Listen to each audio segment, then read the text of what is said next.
church prepares itself for the Easter Vigil. And at the Easter Vigil, that's when all the stops are pulled out.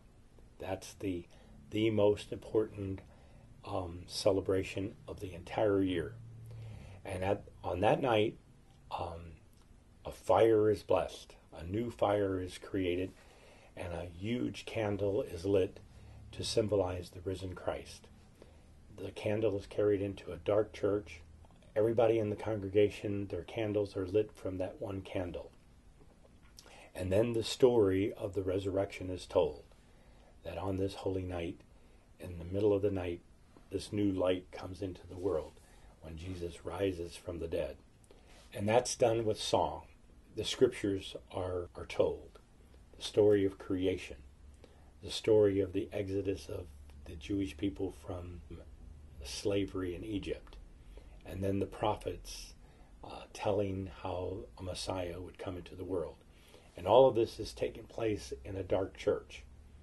And finally, once that story is told, candles are lit, just the whole sense of celebration develops, or unfolds, I should say. After that story is told, then those who are being baptized are baptized. Those who are being received into the church are received into the church, and then they are all confirmed into the Catholic Church. And that's followed by the celebration of the Eucharist. The newly baptized and those coming into the church receive Eucharist for the first time.